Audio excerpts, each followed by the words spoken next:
Hello and welcome to BDTV.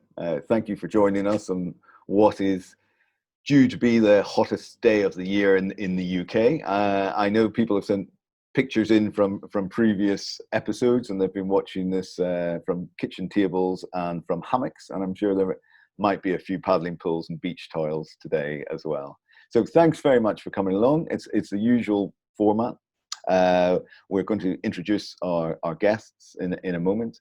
We'll have an open 10 or 11-minute discussion with them, and then move to Q&A. If there's a question that you'd like to ask, please use the Q&A at the foot of the screen, and then I'll be able to pose it to the guests as we move through. So I'm delighted today to welcome Leor and Michael. Now, Leor Franks works at legal services firm Augusta. He was previously marketing director at two of the big four before moving to FTI and then to become CMO at Augusta. He's going to lead the discussion, and then for the Q&A, we'll be joined by his colleague from FTI, Michael Rosen, who now runs Soundbite Communications, and Michael was one of Leor's most senior recruits at FTI, and then ran marketing and BD after his departure. So welcome Leor. Thank you very much for coming along today. Thanks, Peter. Great to be here.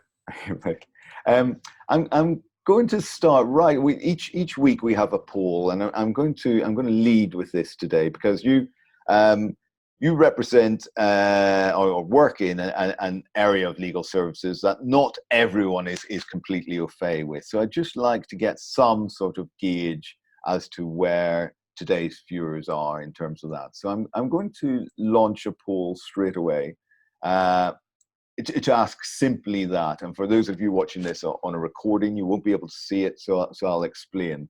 The poll simply asks, how familiar are you with litigation finance, with a variety of options ranging from with what through to I know something about the term, or I understand its application but know little about different providers, right through to have a detailed understanding of litigation finance. So I'm just going to, as people are joining us here, I'm just going to give that a few moments to run, and then according to the responses, that will hopefully guide our early discussion, Leor. Okay, so the responses are just starting to slow down, and there's quite a clear winner, which I'm going to share with you now, which is that most people, 70% of people who've just clicked on their option have said they understand the application but know little about different providers. Leor, for the benefit of that majority and those who really don't have a fully fledged understanding of litigation finance, would you please would you please explain what it is and the role Augusta plays?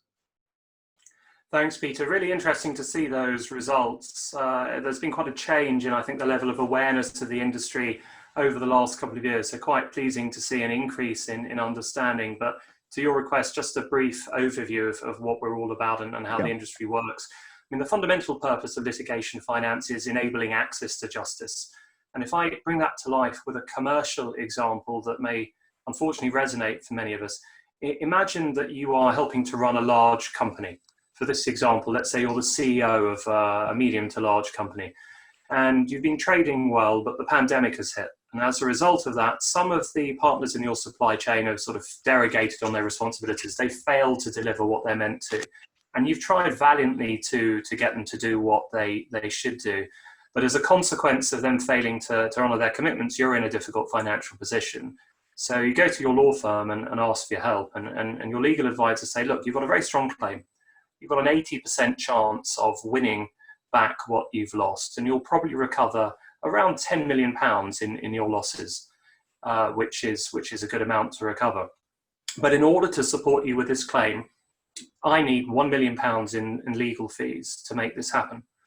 But beyond the legal fees, there are also other costs that you'll have to bear. There's probably expert witness costs, accounting costs, valuation costs, and barristers' costs, not to mention court costs, and they might be another £1 million. So there are £2 million that you'll have to find to make this happen. So the CEO of the company might say, okay, hold on. So I could get back 10 million, but I've got an 80% chance of succeeding to get that money back. But I will have to find £2 million up front. I mean, today, a lot of CEOs might say, look, I simply don't have the cash to fund those £2 million in fees. Others might say, look, I have the cash, but in this precarious environment, I don't want to risk it. I don't want to put it up when I don't know what might happen. Yeah. So in those scenarios, when you either don't have the cash or you don't want to risk them, a litigation funder can come in and they can cover those £2 million in fees, both the legal costs and the cost of all of the expert witnesses. And that's done on what's described as a non-recourse basis, non-recourse. And what that means is if the case is lost, if the client loses the case, the funder pays for all of those fees, but the client doesn't owe them a penny. And if the case is won, the funder still pays the fees and recovers that money and their profit from the defendants. And obviously the lion's share of the damages go to the client. So it's really about ensuring that access to justice can be maintained, that corporates can succeed in pursuing legal claims when they don't have the cash at hand or don't want to risk the cash. Yes. And the funders step in to do that. I mean, very briefly, you asked about Augusta. We're the, I guess, largest player in the UK market by volume of cases we undertake, got the largest team in the UK, and we're one of the few global players operating across North America and Australia. And really our activity from a marketing and BD perspective is focused on two communities. It's focused on lawyers in private practice, people in litigation, arbitration departments, but it's also focused on corporates, the kind of CEO I described a few minutes ago who might have that decision to make, and a funder can step in to help them get their money back in this difficult time. Yes, thank you. That was one of the things I've, over the years I've become aware of, and please excuse me mentioning other providers, but Burford or Harbour litigation, and you're more, as you say, at the volume of claims of what sort of scale? Yeah. Well, we cover the full range of cases. Some of the players that you mentioned earlier on probably focus on typically larger claims. We will go from smaller claims, they could be 500 million, £2 million in damages, up to the 15, £20 million level. Okay. So we're kind of unusual in the market in that we don't just concentrate at the top end at the mega cases, we cover the full range. That's our particular model. It's about diversifying risk. Okay. Thank you very much for giving that clear explanation. I saw some research in March of this year by RPC, which said that the assets held by litigation funders had gone up fourfold in the last 5 years. So clearly it's an area that's really on the rise. And I imagine with what we've been through with the pandemic, it's going to be a really busy time. Is that what you're seeing? Mm-hmm. Oh, well, absolutely. I mean, on the point about assets, there's been a lot of appetite amongst institutional investors to put money into litigation finance. They consider it to be high return and, I guess, uncorrelated from equity markets, which is important right now given the volatility. So that's the reason for the increase in capital at hand. And those figures you've described, I don't think anyone has an authoritative view, but they feel actually a bit conservative from our perspective. In terms of the demand side, which you've also touched on, Peter, I mean, we saw a huge increase in demand before the pandemic. We were seeing greater awareness of what litigation funding as an industry is, and our brand in particular, which was driving demand. And when the pandemic first hit, there was a bit of a freeze in the market, as I'm sure there was across all sectors of the economy. Lots of people paused for a second to say, what on earth is going on? How do we navigate this?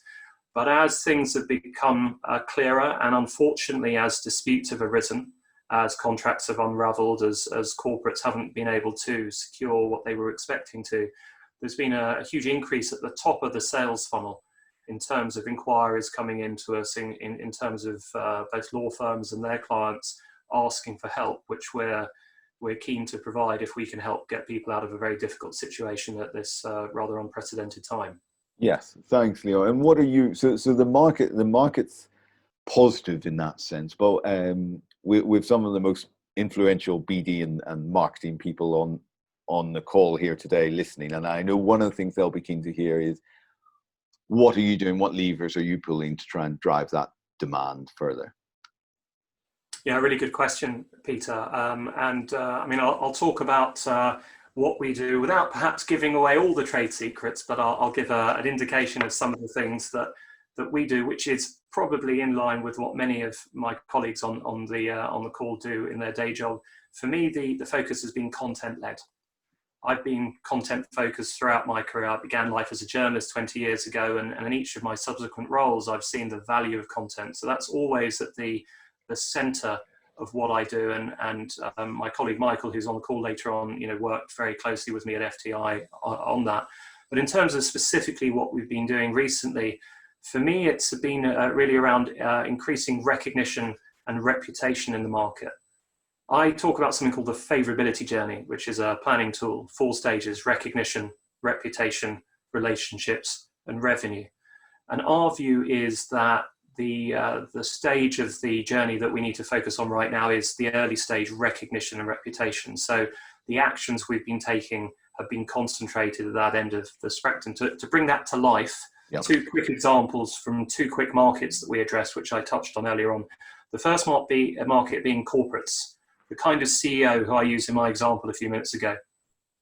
That market probably doesn't have recognition of the existence of litigation funding. They probably don't know it's out there. So our goal has been to help people in that area understand the options available to them through content. And the specific thing we've been doing heavily is writing articles about the 7, 8, 9, 10 financing options that companies in a variety of different industries can utilize right now. And that's across things like bank finance, government guarantees, working capital facilities, factoring, but also litigation finance. So it's around educating people about the existence of this industry, and the channels we've been using particularly are trade media. Mm-hmm. In each industry, specific titles for the particular markets they serve. So to summarize, content-led, specific channels, and it's really around making sure that we're not pushing what we do, but offering the full spectrum of opportunities to help people understand. I mean, for the other market that we address for I guess people who are in the litigation sphere all day long, litigation lawyers in city firms, there it's less around the recognition, the first stage of the journey. It's more around reputation, our reputation, evidencing that we are a suitable player or partner for them. And very quickly, the tactic we've been using there again is content-led. It's been particularly around commentating on the revenues of the legal industry at this difficult time. I'm fortunate in that one of my founders of the company is an internationally renowned expert in legal finance. So we've had him in a variety of different trade media over the last few months talking about the impact of the pandemic on the legal industry and how law firms can get out of it. And that's probably received 20 pieces of press coverage in the last few months alone, all on an earned basis. So no money changing hands there. Okay. And Leor, are there elements of that have changed in terms of focus or speed as we move into this new economy? Speed has been absolutely the key here. I mean, the tactics themselves are ones we've been using for a while. I'm sure everyone on the call has used similar tactics, but the turnaround time has had to reduce. We've needed to be able to react in minutes in some situations in order to get airtime. I mean, I recall in past firms, we would work on budget updates. When the Chancellor provides the budget, we'd put together a package of information, and that would take many hours, sometimes days, with committees of people reviewing results before the firm dared to put any content out. Today, with the fact that everyone's online, the fact that the markets are moving so quickly, we're trying to get our comment out within 15 to 20 minutes of the data being released, which is pretty quick, and it does require a level of sophistication and trust in the business in order to make that happen. Yes. Thank you. Thanks, Leor, for explaining that so clearly to us. And it's now a good point, I think, to reintroduce Michael Rosen and to move to the more formal Q&A stage. Now, Michael, welcome along this afternoon. Thank you very much for joining us. Thank you. Thank you very much for having me, Peter. No, pleasure. Now, Michael, I know you've worked across different areas of professional services, and you'll know as well as any of us how notoriously slow the professional services landscape is to change. What's your advice? We'll have a number of people on here today who are thinking about either they're in challenger firms, or they're launching new products, or they're trying to drive that change quickly. What's your advice to get that right? So it's absolutely the right question. And picking up on Leor's point about speed, the natural extension of that is bravery. And that's something that professional services doesn't always do so well, because we have our clients to worry about, and there's often confidentiality issues, there's often compliance issues. So the marketing function and the PR function is also always very worried about saying the wrong thing or upsetting a client. That doesn't always necessarily go with speed, when you have to think and make decisions very, very quickly, and sometimes not get every single sign off. So the first thing I'd say is there is an element of bravery needed. And obviously everybody has their own tolerance of that, and everybody has their own sort of concerns within their company, but bravery can do wonders. Looking at the way that you market yourself, the way that you present yourself, what sort of language are you using, what sort of case studies are you offering, what sort of opinions are you giving. The braver you can be, and obviously the quicker you can be, then the more you'll stand out from the crowd. We all know that it's very easy to use vanilla language and very, very simple case studies. Be brave. The second thing I would say is about standing out is about having visible experts. The key thing about professional services is differentiation, and the need to stand out from people that often do very, very similar things to you as well as you. So differentiation and having visible experts is very, very key. And if I think about the legal sector, Mishcon de Reya, for example, punch well above their weight in terms of their publicity and their awareness, because they're willing to put people up to talk, to be their figureheads, and they have the people there that can do it, of course. That's the key point. But they are willing to do it and to let people represent the company. Too many law firms, not just law firms, but accountancy firms, whatever the firm may be, try to keep things anonymous, try to focus on the group think rather than have individual people presenting their views. But visible leadership and visible opinions from individuals can be really powerful. The final thing I would say is that if you can develop a signature piece of content, then that would be really powerful. It's very easy to come up with various different, quite vanilla pieces of content. Leor, you're 100% right in what you say about the need for content, but what is the quality of that content? What is the value add of that content? We talk about Edelman and their trust barometer. That has given them a platform that has allowed them to be perceived within the industry, the PR and the advertising industry, well above what they might otherwise be. If I look at FTI, we came up with a resilience barometer. We thought, what is the way that we can stand out from the crowd? Our knowledge is about resilience. And so we came up with a resilience barometer, very, very similar, of course, but it's about how companies can navigate the challenges that they're going to face. You can slice and dice that in any way, which way you want. So have a visible piece of research and then use that through the year. That can be a very powerful way as well. Thank you, Michael. And I'll come back to you in a moment, because we've got another question just in about the firms that are standing out well at the moment. But before we come to that, Leor, may I return to you, please, because you were, the two sides of your introduction. You were a director at two of the big four, and you're now at running marketing and comms at a much leaner organization of under 100 people, and a different approach, I imagine. How do you ensure you get cut through, as we have with lots of people listening today? Either their firm has that sort of resource or their division. How do they compete with that in mind? Really good question, Peter. I mean, I can pick up on some of the points that Michael raised about bravery. I think being cheeky and being innovative is important as well. Actually, I'll use an example briefly from the time Michael and I both worked at FDI Consulting, and Michael's touched on some of the content that we produced there. And the specific example is the World Economic Forum at Davos, which is probably the best opportunity to reach the world's most senior business leaders, 3,000 of them in one place at one time. Whether, of course, it happens this January, for obvious reasons, remains to be seen. But the challenge there is every conceivable professional service firm is on the ground. The firms I've worked at, Deloitte, EY, big firms, 300,000 people, 50 billion in revenue. I should imagine they're putting more than a few pounds into their efforts at Davos. So to cut through for a firm like FTI Consulting is a challenge. It's a big firm, 5,000 people, but doesn't have the resources. So the approach we took, being brave and being cheeky, was to use what I call the halo effect, using speakers at our events with huge brand names in their own right to get people in the room. Couple of quick examples. 2014, there was a lot of media coverage around banking culture, and FTI was doing a lot of work in that area. So we ran an event at Davos with the executive chairman of HSBC, Douglas Flint.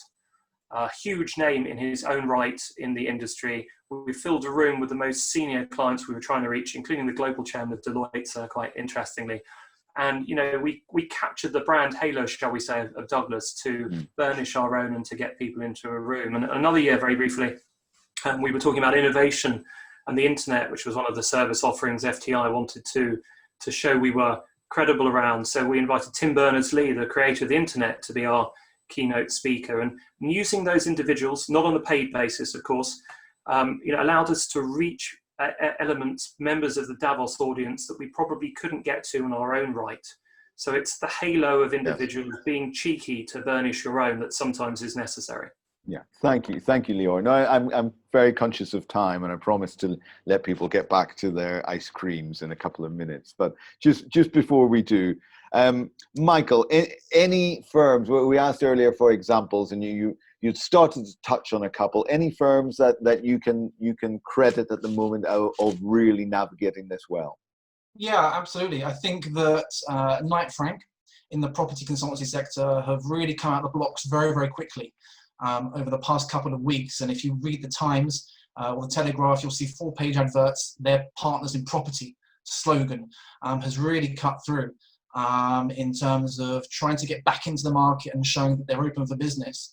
And not just, importantly, about the personalization, not just talking about estate agency or building consultancy advice, but really about being partners to people that need help, that need advice and need guidance in the current situation. So I think that's a powerful campaign that's currently ongoing. And again, to Leor's point, shows the importance of speed. You can sit and think about what the right thing to do is and deliberate, but just get out there and have a little bit of courage, a little bit of bravery, and it will pay back. It surely will pay back, because people will see that you're open for business, that you want to be part of the conversation as well. So I would definitely point to that. And I know I'm short of time. I would point to, Leor talked about the World Economic Forum and the halo effect. If I remember rightly, Leor, one year we got the chairman of Investec Bank. And interestingly, the main piece of PR coverage we got from the event was focusing on his appearance at our event. So the halo effect worked because the main PR piece we got was focusing on his appearance and what he said, but of course at our event. Yeah. So I don't think we would have had that had we have not had him there. So yes, absolutely, it worked. Thank you, Michael. Thank you. Now, one question I ask all presenters, and I'd like to pass it very quickly to yourself, Michael, and then across to Leor. Ahead of July the 4th, what are you missing most? I'm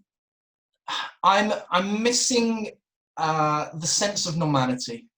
And I'm looking forward to getting back to a more normal, I think the new normal was a terrible phrase, but I'm looking forward to getting back to a sense where we can begin to plan again. It's been a lovely bubble. It's been a hard bubble. For many people, it's been a difficult bubble. But nonetheless, it's been a bubble. And I think for a sense in terms of professional services and in terms of just moving on with life, I think that's well and truly overdue. Yeah, thank you, Michael. And Leor, where do you sit on this? Pretty similar. For me, I've been missing the social interaction, the water cooler banter, just bumping into colleagues and hearing what they're doing and spending time with friends. Until a couple of weeks ago, I'd been sort of locked down with the family. In fact, a couple of weeks ago, I did manage to get out and see Michael for a game of tennis, and he thrashed me 6-1. So I've been regretting that decision and hoping that I won't have to do that again in the near future. Thank you. Yes, I was worried when Boris said we were not limited to 1 hour of exercise every day. I thought, are we not expected to do more? Are we not? Leor and Michael, thank you very much for joining today. It's some excellent points you've raised, and I love the examples you've given. Thanks to both of you. To everyone who's thank you to everyone who's watching either live or watching on YouTube.